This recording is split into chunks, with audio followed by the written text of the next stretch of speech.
Voting percentage കൂടുന്നത്. അതിനർത്ഥം Shobha സുരേന്ദ്രൻ്റെ vote ചെയ്യാൻ താല്പര്യമുള്ള വോട്ട് ചെയ്യുന്ന ഒരു ജനവിഭാഗം കൂടെ ഉണ്ട്. അവരൊരു ക്രൗഡ് പുള്ളറാണ്. ശോഭാ സുരേന്ദ്രനെ സംബന്ധിച്ചിടത്തോളം കേരളത്തിലെ BJP സംസ്ഥാന പ്രസിഡൻ്റ് ആകുകയാണെങ്കിൽ ഏറ്റവും അനുയോജ്യമായ ഒരു സ്ഥാനാർത്ഥി, ഞാൻ മനസ്സിലാക്കുന്നിടത്തോളം കാലം ശോഭാ സുരേന്ദ്രൻ വരുന്നത് സ്വാഭാവികമായിട്ട് തടയാൻ ശ്രമിക്കുന്നത് റിപ്പോർട്ടർ ചാനൽ തടയാൻ.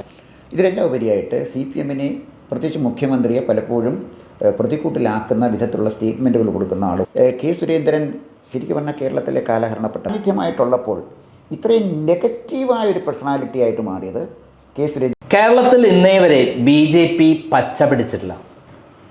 കഴിഞ്ഞ ലോക്സഭാ ഇലക്ഷനിൽ ഒരു സീറ്റിൽ വിജയിക്കാൻ കഴിഞ്ഞു സുരേഷ് ഗോപിക്ക്. മുമ്പ് നിയമസഭാ മണ്ഡലത്തിൽ ഒരു സീറ്റിൽ വിജയിച്ചു, പിന്നെ കണി കണ്ടില്ല. ഈ അവസ്ഥയിൽ BJPയെ രക്ഷിക്കാനായി ശോഭാ സുരേന്ദ്രൻ വരുമോ ഇല്ലയോ എന്നുള്ള ചോദ്യമാണ് വരുന്നത്. ഇപ്പോൾ ഇതിനെക്കുറിച്ച് സംസാരിക്കാനായി നമ്മളോടൊപ്പം ഉള്ളത് പ്രൊഫസർ കോന്നി ഗോപകുമാറാണ്. നമസ്കാരം പ്രൊഫസറെ. അതായത് BJP എന്തുകൊണ്ടാണ് കേരളത്തിൽ ഒരു തരത്തിലും മുന്നോട്ട് പോകാൻ പറ്റാതെ വരുന്നതിന് കാരണം എന്താണ്? അതിന് BJP മുന്നോട്ട് പോകാൻ പറ്റാതെ വരുന്നതിന് 2-3 കാരണമുണ്ട്. നമ്പർ 1, കേരളത്തിലെ ജനങ്ങൾ പ്രതീക്ഷിക്കുന്ന വിധത്തിലുള്ള കാലിബറുള്ള ഒരു നേതാവ് ഇതുവരെ BJPയുടെ സംസ്ഥാന പ്രസിഡൻ്റായി വന്നില്ല എന്നുള്ളതാണ് നമ്പർ 1. അതാണ് കാരണം BJPക്കാർക്ക് ഇഷ്ടമായിരിക്കും, അതുകൊണ്ട് കേരളത്തിലെ ജനങ്ങൾ ഇഷ്ടപ്പെടണമെന്നില്ലല്ലോ. അതാണ് നമ്പർ 1. നമ്പർ 2, BJPക്ക് കേരളത്തിലെ ഇലക്ടറൽ പൊളിറ്റിക്സ് ഒരു പ്രത്യേക രീതിയിലാണ്. ഇവിടുത്തെ ഡെമോഗ്രഫിയും കേരളത്തിലെ ജനങ്ങളുടെ രാഷ്ട്രീയ സമീപനവും ഒക്കെ പരിശോധിച്ച് അധികാരത്തിലെത്താൻ പറ്റുന്ന തരത്തിലൊരു മുന്നണി ഉണ്ടാക്കാൻ ഇതുവരെ കേരളത്തിലെ BJP നേതൃത്വത്തിന് കഴിഞ്ഞിട്ടില്ല. പലരും അവർ വിചാരിച്ചാൽ അക്കോമഡേറ്റ് ചെയ്ത് കൊണ്ടുപോകാവുന്നതാണ്. ഉദാഹരണത്തിന് BDJS അവരുടെ കൂടെ വന്നൊരു പാർട്ടിയാണ്. BDJSൻ്റെ ശക്തി ദൗർബല്യത്തെക്കുറിച്ചല്ല ഞാൻ ഈ പറയുന്നത്. ഈ അടുത്ത സമയത്ത് വന്ന പത്രവാർത്ത BDJS മുന്നണി വിടാൻ ആലോചിക്കുന്നു എന്നുള്ളതാണ്. തെറ്റാണെന്ന് BDJSൻ്റെ നേതാക്കന്മാർ പറഞ്ഞിട്ടുണ്ടെങ്കിലും മുന്നണിയിൽ നിൽക്കുന്ന BDJSൻ്റെ നേതാക്കന്മാരും നിരാശരാണ്. അപ്പോൾ ഇവിടെ പ്രശ്നം എന്താണെന്ന് ചോദിച്ചാൽ, ഈ കേരളത്തിൽ BJPക്ക് തന്നെ ഭരിക്കാമെന്നും അധികാരം കിട്ടിയാലും മുഖ്യമന്ത്രിയാകാനും ആഭ്യന്തരമന്ത്രിയാകാനും ധനമന്ത്രിയാകാനും ഒക്കെ ചില BJP നേതാക്കന്മാർ കുപ്പായം തുന്നിയിരിക്കുകയാണ്. പക്ഷേ അവർ തിരിഞ്ഞു നോക്കുമ്പോൾ അവരുടെ പിന്നിൽ ആളുണ്ടോ എന്നുള്ളൊരു വസ്തുത പരിശോധിക്കാൻ അവർ തയ്യാറാകുന്നില്ല. കേരളത്തിലെ ഇലക്ടറൽ പൊളിറ്റിക്സിലെ ഒരു മുന്നണി സംവിധാനത്തിലൂടെ അല്ലാതെ അധികാരം പിടിച്ചെടുക്കാൻ പറ്റില്ല. പക്ഷേ നിർഭാഗ്യവശാൽ BJPക്ക് അത് കഴിയാതെ പോകുന്നു എന്നുള്ളതാണ് കാര്യം. ഇപ്പോൾ തന്നെ LDF എടുത്താലേ കടന്നപ്പള്ളി രാമചന്ദ്രനും INL-ഉം ശശീന്ദ്രനും പോലെ മന്ത്രിമാരാണ്. അവരുടെയൊക്കെ ജനപിന്തുണ എന്താണെന്ന് നമുക്കറിയാം. ആൻ്റണി രാജു ഒന്നും ജനപിന്തുണയല്ല, പക്ഷേ ഒരു മുന്നണി സംവിധാനമാണ്. അത്ര ഒരു മുന്നണി സംവിധാനം ഉണ്ടാക്കാൻ BJPക്ക് കഴിയുന്നില്ല. അങ്ങനെ ഒരു മുന്നണി സംവിധാനം ഉണ്ടാക്കണമായിരുന്നുവെങ്കിൽ അവർ തന്നെ നേതൃത്വം കൊടുത്ത് ക്രൈസ്തവ ഒരു പാർട്ടി തന്നെ ഉണ്ടാക്കി ക്രൈസ്തവരെ കൂടെ നിർത്താമായിരുന്നു. 2, നമ്മൾ കാണുന്ന മറ്റൊരു പ്രധാനപ്പെട്ട ഒരു കാര്യം, മുസ്ലിങ്ങളെല്ലാം BJPക്ക് എതിരാണെന്ന് പറഞ്ഞിട്ടൊന്നും കാര്യമില്ല. രാജ്യത്തിൻ്റെ പുരോഗതി ആഗ്രഹിക്കുന്ന, സംസ്ഥാനത്ത് സമാധാനം ആഗ്രഹിക്കുന്ന വലിയൊരു വിഭാഗം ആളുകൾ മുസ്ലിം കമ്മ്യൂണിറ്റിയിലുണ്ട്. പക്ഷെ അവരെല്ലാം പെട്ടെന്ന് BJPക്ക് വോട്ട് ചെയ്യണമെന്നില്ലെങ്കിൽ പോലും BJPയുടെ ഒരു ദേശീയതയിലേക്ക് ദേശീയ ബോധമുള്ള പഴയ അബ്ദുൾ റഹ്മാൻ സാഹിബിൻ്റെ പാരമ്പര്യമുള്ള ഒരു ജനത മുസ്ലിങ്ങളുണ്ട്.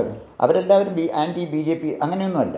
അവർ കൃത്യമായി കാര്യങ്ങൾ പഠിക്കുകയും കാണുകയും ചെയ്യുന്നു. പ്രത്യേകിച്ച് ഇപ്പോൾ ഈ മലപ്പുറത്തൊക്കെ വിദ്യാഭ്യാസ രംഗത്ത് വന്ന മാറ്റം വലിയ മാറ്റങ്ങളാണ്. പെൺകുട്ടികളൊക്കെ ഒരുപാട് പഠിച്ച് മിടുക്കരായെന്നാണ്. അപ്പോൾ അവരൊക്കെ സ്വതന്ത്രമായിട്ട് ചിന്തിക്കുന്ന ആളുകളാണ്. അപ്പോൾ രാജ്യം മുഴുവൻ ഇങ്ങനെ പോകുമ്പോൾ, രാജ്യമൊക്കെ വികസിച്ച് പോകുമ്പോൾ എന്തിന് BJPയിൽ നിന്ന് ആ മുഖ്യധാര രാഷ്ട്രീയത്തിൽ നിന്ന് മാറി നിൽക്കുന്നു, നമുക്കും നമ്മുടേതായ പങ്ക് നിർവഹിച്ചുകൂടെ, വികസനവുമായി യോജിച്ചുകൂടെ എന്ന് ചിന്തിക്കുന്ന ഒരു ന്യൂനപക്ഷമാണെങ്കിൽ ശരി, തീർച്ചയായിട്ടും മുസ്ലിം സമുദായത്തിലുണ്ട്. അതൊക്കെ പ്രയോജനപ്പെടുത്തണമെങ്കിൽ BJPക്ക് നല്ല ഒരു നേതാവ് വേണം. ഉദാഹരണത്തിന് കഴിഞ്ഞ പാർലമെൻറ്റ് ഇലക്ഷൻ്റെ ഡോക്ടർ അബ്ദുൾ സലാമാണ് മലപ്പുറത്ത് നിന്ന് മത്സരിച്ച ആൾ. അദ്ദേഹം കാലിക്കറ്റ് യൂണിവേഴ്സിറ്റി വൈസ് ചാൻസലറായിരുന്നു, പണ്ഡിതനാണ്, ഏറ്റവും പറ്റിയ ഒരാളാണ് അവിടുത്തെ സ്ഥാനാർത്ഥിയായിട്ട് കിട്ടാൻ. പക്ഷേ പ്രധാനമന്ത്രി വന്നപ്പോൾ അദ്ദേഹത്തിൻ്റെ വാഹനത്തെ കയറ്റാൻ അദ്ദേഹത്തിനെ അനുവദിച്ചില്ല. അക്ബർ അലി, ഇപ്പോൾ രാമസിംഹൻ എൻ്റെ പേര് സ്വീകരിച്ച ആളാണ്, സിനിമാ സംവിധായകൻ. അത് നല്ല സിനിമാ സംവിധായകനാണ്. അദ്ദേഹം ഒരു അഭിമുഖത്തിൽ ഞാൻ പറയുന്നത് കേട്ടു, അദ്ദേഹത്തോടെ BJPയുടെ ചില നേതാക്കൾ ഏഴാം കൂലികൾ, ഒരു ക്വാളിറ്റി ഇല്ലാത്തവരാണ്, വളരെ മോശമായി പെരുമാറി, തനിക്ക് എന്തിവിടെ കാര്യം എന്ന് ചോദിച്ചതായിട്ട് അദ്ദേഹം തന്നെ പറഞ്ഞു വെച്ചാണ് ഞാൻ ഈ പറയുന്നത്. അപ്പോൾ ഇതിൻ്റെ അർത്ഥം എന്താണെന്ന് വെച്ചാൽ, കുറച്ച് മന്ദബുദ്ധികൾ ഒരു കൊടിയുമായിട്ട് ഇറങ്ങിയാൽ അങ്ങനെയൊന്നും ആളുകൾ വോട്ട് ചെയ്യത്തില്ല. ഇവിടെ അതാണ് ഞാൻ പറഞ്ഞത്. BJPക്ക് കൃത്യമായി വേണ്ടത് ഒരു മുന്നണി രാഷ്ട്രീയം ഉണ്ടാക്കത്തക്ക വിധത്തിൽ നന്നായിട്ട് കാര്യങ്ങൾ മുന്നോട്ട് കൊണ്ടുപോകാൻ പറ്റണം. ഇതിലെല്ലാം ഉപരിയായിട്ട് പ്രസൻറ്റബിളായ ഒരു നേതാവ് ബി ജെ പി നയിക്കാൻ വേണം.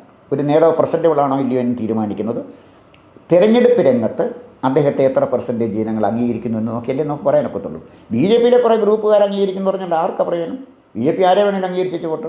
ഇത്രയോ കാലമായിട്ട് ബി ജെ പി കുറേ ആളുകളെ കൊണ്ടുവന്ന് അവരെയൊക്കെ അംഗീകരിച്ചു പോയില്ലേ. ചിലർ ഗവർണർമാരായി, ചിലർ മുഖ്യമന്ത്രിമാരായി, മന്ത്രിമാരായി, എം പിമാരായി. അതുകൊണ്ട് എന്താ കേരളത്തിൽ എന്ത് ചലനം ഉണ്ടാക്കാൻ പറ്റി? പക്ഷേ അത് ഞാൻ പറഞ്ഞു വന്നത് തന്ത്രപൂർവ്വം ഇക്കാര്യം ആലോചിച്ച് മുന്നോട്ട് കൊണ്ടുപോകാൻ പറ്റുന്ന ക്രൗഡ് പുള്ളറായ ഒരു നേതാവ് ബി ജെ പിക്ക് വന്നാൽ തീർച്ചയായിട്ടും കേരളത്തിൽ ബി ജെ പിക്ക് സ്പേസ് ഉണ്ടെന്ന് തന്നെയാണ് ഞാൻ കരുതുന്നത്. അങ്ങനെ ഒരു നേതാവിനെ അങ്ങേക്ക് ചൂണ്ടിക്കാണിക്കാൻ പറ്റുന്നുണ്ടോ? ഇപ്പോഴത്തെ നിലയിൽ അങ്ങനെ ഒരു നേതാവ് തീർച്ചയായിട്ടും ശോഭാ സുരേന്ദ്രനാണെന്നാണ് എൻ്റെ വ്യക്തിപരമായി പറയാം. ഞാനിത് ഒരു അഭിപ്രായം പറയുമ്പോൾ സ്വാഭാവികമായിട്ട് അങ്ങ് ചോദിക്കുമല്ലോ എന്തുകൊണ്ട് ശോഭാ സുരേന്ദ്രനെ. അതെ, ആ ചോദ്യം ഉറപ്പാണല്ലോ. അത് വളരെ ഉറപ്പല്ലേ. അത് ഞാനത് പറയുമ്പോൾ 2-3 കാരണങ്ങളുണ്ട്. ഒന്ന്, ശോഭാ സുരേന്ദ്രൻ ആദ്യമായിട്ട് മത്സരിച്ചൊരു തെരഞ്ഞെടുപ്പ് എന്ന വടക്കാഞ്ചേരിയിലെ തെരഞ്ഞെടുപ്പാണ്.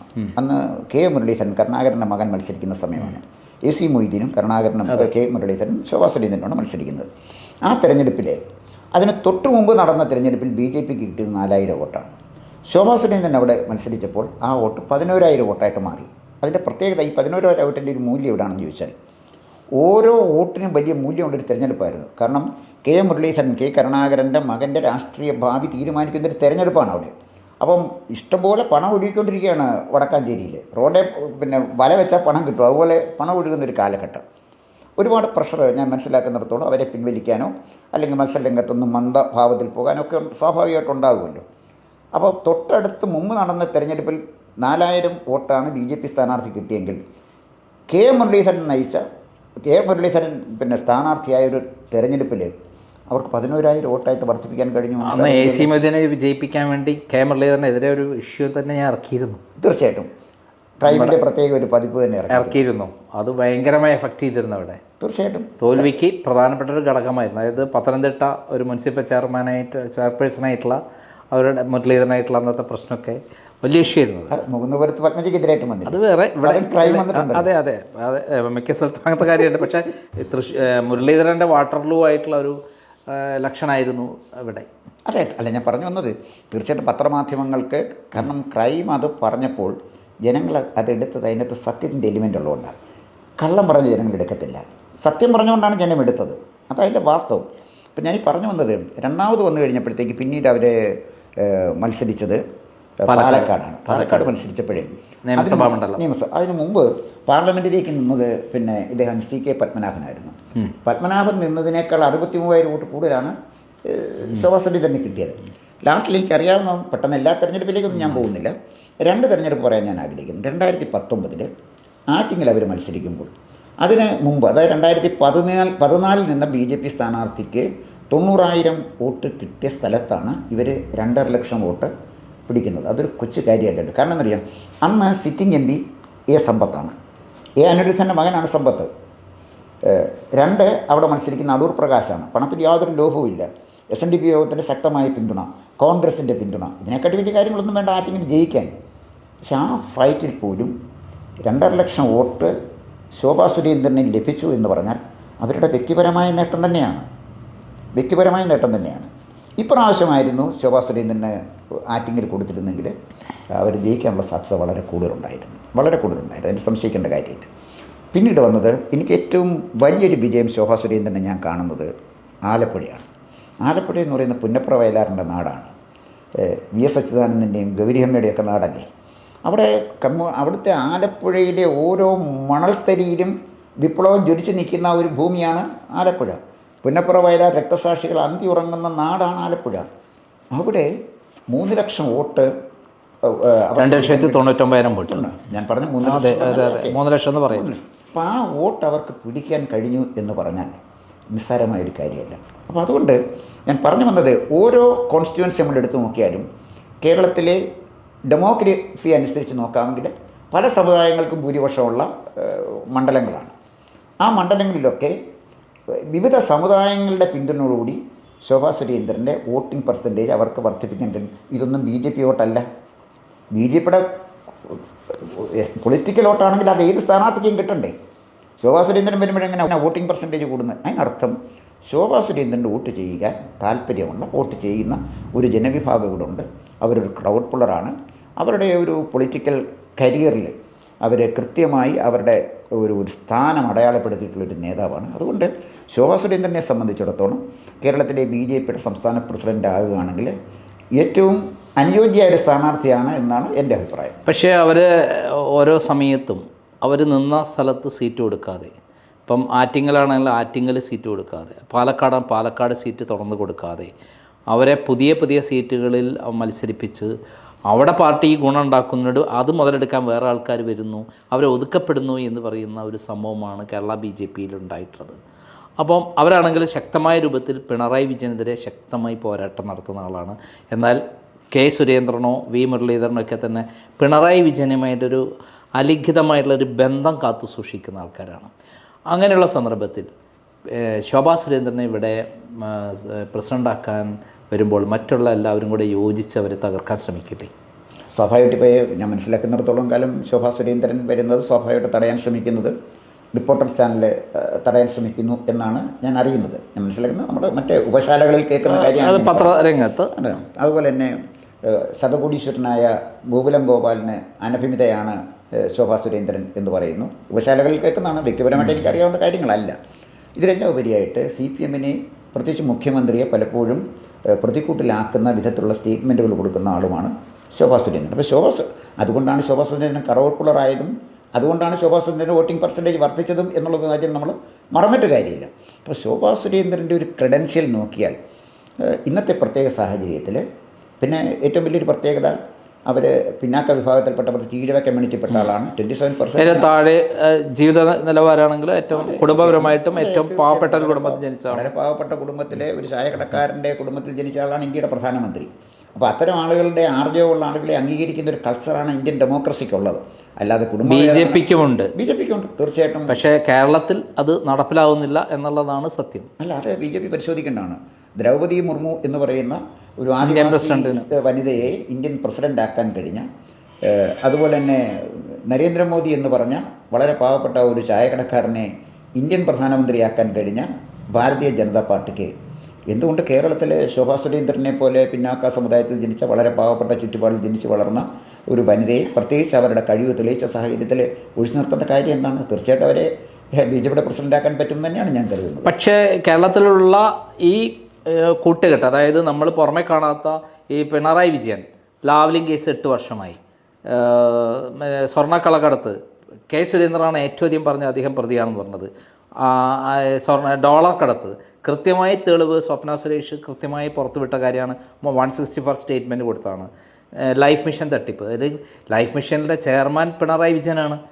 അദ്ദേഹത്തെ ഒഴിവാക്കൊണ്ടൊരു കേസ് മുന്നോട്ട് പോയില്ല. എന്തിന്? നമ്മുടെ ഷോൺ ജോർജ് ഫൈറ്റ് ചെയ്യുന്ന കരിമണൽ കടത്തിയുടെ മാസപ്പടി വിവാദം, അതിൽ മകൾക്കെതിരെ കൃത്യമായ തെളിവുണ്ട്. ഇന്നേ വരെ തൊടാതെ നിൽക്കുന്നത് ഇവിടുത്തെ BJP നേതാക്കന്മാരുടെ സപ്പോർട്ടോട് കൂടി തന്നെയല്ലേ?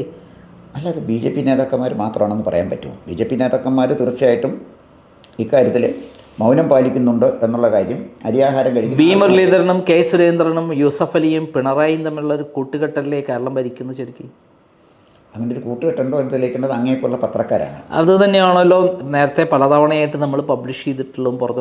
അല്ലെങ്കിൽ എന്തുകൊണ്ടാണ് അദ്ദേഹത്തിനെതിരെ നടപടിയില്ലാത്തത്? അത് പറയും.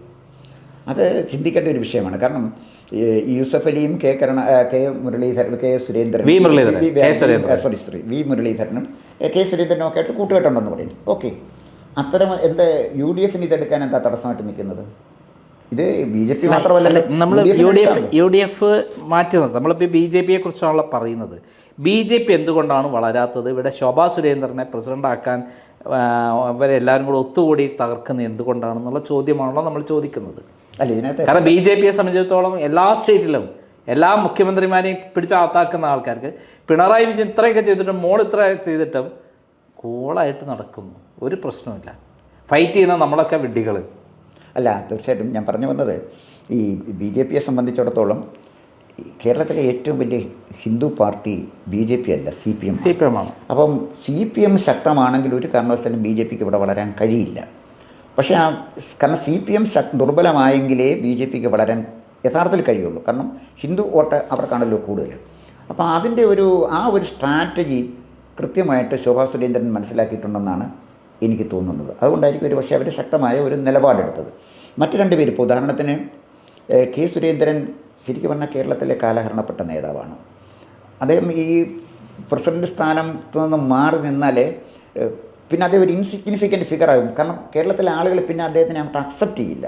അതേസമയം BJPയുടെ സംസ്ഥാന പ്രസിഡൻ്റായിട്ട് ഇരുന്ന ആളുകളിൽ പലരെയും ഇപ്പോഴും സജീവമായിട്ട് നിൽക്കുന്നുണ്ടായിരുന്നു. PS ശ്രീധരൻപിള്ള, അദ്ദേഹം ഗവർണറായിട്ട് പോയി. അന്നും ഇന്ന് നമ്മൾ ബഹുമാനിക്കുന്ന ഒരു വ്യക്തിത്വമാണ് PS ശ്രീധരൻപിള്ള. അദ്ദേഹം ഏറ്റവും കൂടുതൽ പുസ്തകം എഴുതിയിട്ടുള്ള ഒരാളാണ്. ഗോവ ഒരു വിവാദവും ഉണ്ടാക്കിയിട്ടില്ലല്ലോ. പിന്നെ മറ്റൊന്ന് കൃഷ്ണദാസിന്റെ പേരിൽ ഒരു അലിഗേഷൻ ആണെങ്കിലും മോശമായിട്ടുള്ള സൗമ്യനും അഴിമതിയുടെ ആരോപണങ്ങളൊന്നും കൃഷ്ണദാസിന്റെ പേരിൽ വന്നിട്ടില്ലല്ലോ. അതാണ് ഞാൻ പറഞ്ഞത്. CK പത്മനാഭൻ, അവരൊക്കെ ഇപ്പോഴും ഒരു സാന്നിധ്യമായിട്ടുള്ളപ്പോൾ ഇത്രയും നെഗറ്റീവായ ഒരു പേഴ്സണാലിറ്റി ആയിട്ട് മാറിയത് K. സുരേന്ദ്രൻ മാത്രമേ ഉള്ളൂ എന്നുള്ളതാണ്. കാരണം അദ്ദേഹത്തിൻ്റെ ശത്രുക്കൾ പാർട്ടിയിൽ വളരെ കൂടുതലുണ്ട്. അദ്ദേഹം പാർട്ടിയെ തകർക്കാൻ ശ്രമിക്കുന്നു എന്നാണ് BJPക്കാർ പറയുന്നത്. കേരളത്തിലെ പൊതുസമൂഹത്തിനും അദ്ദേഹത്തിന് ഒരു നേതാവായിട്ട് അംഗീകരിക്കാൻ കഴിയുന്നില്ല എന്നുള്ളതാണ് ഒരു വസ്തുത. രണ്ട്, അങ്ങ് പറഞ്ഞതുപോലെ മറ്റൊരാൾ B. മുരളീധരനാണ്. മുരളീധരനെ നന്നായിട്ട് ഇംഗ്ലീഷ് ഭാഷയും ഹിന്ദിയും ഒക്കെ കൈകാര്യം ചെയ്യുന്ന ഒരാളാണ്. പക്ഷേ എൻ്റെ ഒരു പ്രോബ്ലം എവിടെയാണെന്ന് ചോദിച്ചു കഴിഞ്ഞാൽ അദ്ദേഹം 5 കൊല്ലം മന്ത്രിയായിരുന്നു. 5 കൊല്ലം മന്ത്രിയായിരുന്ന ഒരാൾ ആറ്റിങ്ങിലേക്ക് വന്ന് മത്സരിക്കുകയാണ്. ആറ്റിങ്ങ് വന്ന് മത്സരിച്ചപ്പോഴും അദ്ദേഹത്തിന് 63,000 വോട്ടേ വർദ്ധിപ്പിക്കാൻ പറ്റിയുള്ളൂ. അദ്ദേഹം ആലപ്പുഴ ശോഭാ സുരേന്ദ്രൻ വർദ്ധിപ്പിച്ച വോട്ട് എത്രയാണെന്നറിയാമല്ലോ. 1,20,000 വോട്ടാണ്. ഞാൻ പറഞ്ഞു വന്നത് ഇവിടെ പ്രശ്നം അദ്ദേഹം സമർത്ഥമായിട്ട് കരുക്കൾ നീക്കിയിരുന്നു എങ്കിൽ കേരളത്തിലെ ഏറ്റവും ശക്തനായ ഒരു നേതാവ് വരാനുള്ള എല്ലാ സാഹചര്യവും ഉണ്ടായിരുന്ന ഒരാളാണ് V. മുരളീധരൻ. പക്ഷേ അദ്ദേഹത്തിൻ്റെ ആ ധാർഷ്ട്യവും അതുപോലെ തന്നെ അദ്ദേഹത്തിൻ്റെ ഈ പൊതുസമൂഹത്തോടുള്ള അദ്ദേഹത്തിൻ്റെ പെരുമാറ്റത്തിലെ ചില പ്രശ്നങ്ങളും, കാരണം ഏത് നേതാവായാലും പൊതുസമൂഹത്തിനെ വളരെ ബഹുമാനം. അദ്ദേഹമാണ് മുണ്ടക്കൈ ചൂരൽമലയിലെ 3 ഗ്രാമങ്ങളല്ലേ ഒലിച്ചുപോലെ എന്ത് തരാനാണ് എന്ന് ചോദിച്ചത്. അതാണ് ഞാൻ പറഞ്ഞത്. ഒരു രാഷ്ട്രീയ നേതാവിൻ്റെ ഓരോ വാക്കിനും ആയിരക്കണക്കിന് അർത്ഥമുണ്ടെന്ന് മനസ്സിലാക്കി സംസാരിക്കാൻ രാഷ്ട്രീയ നേതാവിന് ബുദ്ധിമുട്ട് വരും. ഞാൻ പറഞ്ഞു വന്നത് ഇവരൊക്കെ അവസരങ്ങൾ ഉപയോഗിക്കപ്പെടാതെ പോയ ആളുകളാണ്. ഈ സാഹചര്യത്തിൽ ഒരു നല്ല ക്രൗഡ് പുള്ളർ എന്നുള്ള നിലയിൽ, നല്ല ട്രാക്ക് റെക്കോർഡുള്ള ഒരു നേതാവ് എന്നുള്ള നിലയിൽ ശോഭാ സുരേന്ദ്രന് ഒരു അവസരം കൊടുത്താൽ കേരളത്തിലെ BJPയെ തീർച്ചയായിട്ടും കരപറ്റിക്കാൻ കഴിയുമെന്നാണ് എൻ്റെ ഒരു വിശ്വാസം. പക്ഷേ അതിന് മറ്റുള്ള നേതാക്കന്മാരും സംഘവും സമ്മതിക്കോ എന്നുള്ളതാണ് എൻ്റെ ചോദ്യം. അത് മറ്റൊരു കാര്യം മനസ്സിലാക്കണം. 1997 കേശുഭായ് പട്ടേൽ വാണിംഗ് കൊടുത്തു, അദ്ദേഹത്തിൻ്റെ അഴിമതിയെ ചോദ്യം ചെയ്യുന്ന നരേന്ദ്രമോദി എന്ന് പറയുന്ന ഈ BJPക്കാരൻ ഇവിടെ ഉണ്ടാകാൻ പാടില്ല. നരേന്ദ്രമോദിയെ കേന്ദ്ര നേതൃത്വം കേശുഭായ് പട്ടേലിൻ്റെ കോപം ഭയന്ന് പാർട്ടി സംസ്ഥാന അഖിലേന്ത്യാ സെക്രട്ടറി ആയിട്ട് അവിടെ കൊണ്ടുപോയി.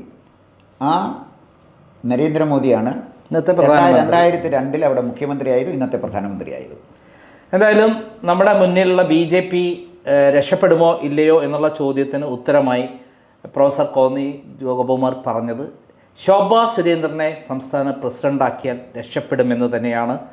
അങ്ങനെ ഒരു സംഭവം നടക്കുമോ ഇല്ലയോ എന്നുള്ളത് നമ്മൾ കാത്തിരിക്കേണ്ട സംഭവമാണ്. കാരണം എതിരാളികൾ വളരെ ശക്തരാണ്. നന്ദി, നമസ്കാരം.